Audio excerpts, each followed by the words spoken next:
Tagbabuyek Usten at Engin Akurek, ang nagniningning na mga bituin ng Turkish telebisyon at sinehan, ay masaya na magsaya.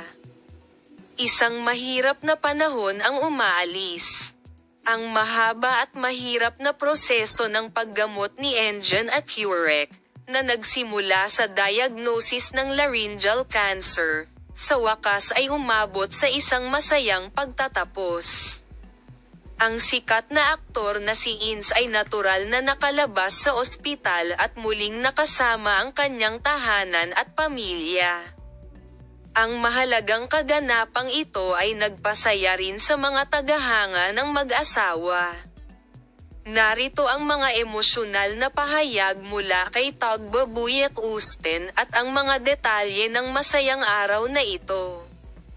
Ang kanser sa lalamunan, na na-diagnose ni Engin Akurek noong nakaraang taon, ay lubhang nakaapekto sa kanyang buhay at sa buhay ng kanyang pamilya.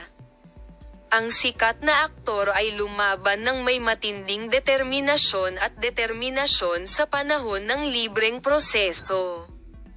Kahit na ang chemotherapy at radiotherapy ay pisikal at emosyonal na hamon, ang determinadong paninindigan ni Engin Akurek ay nakakuha ng pansin.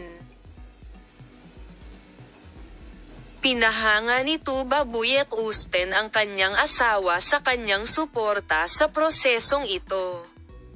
Si Tagbabuyek Usten Engin ay palaging isang malakas na tao.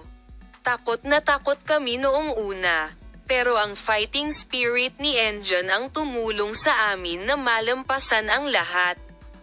Nakuha ni Engin ang atensyon kay Akurek sa pagmamahal at suporta na ipinakita niya sa proseso ng paggamot. Sa prosesong ito, ang aming pagmamahal at pagtitiwala sa isa't isa ay nagbigay daan sa amin upang mapagtagumpayan ang lahat. Ang pagbawi ni Ins ang pinakamalaking gantimpala para sa amin. Ang pagiging nariyan para sa kanya at paghikayat sa kanya ay mas mahalaga sa akin kaysa sa anumang bagay, sabi niya. Ipinagmamalaki naming nalampasan namin ang mahirap na prosesong ito ng magkasama. Ang emosyonal na pahayag ni Tagbabuyek Usten ay pinag-usapan sa social media.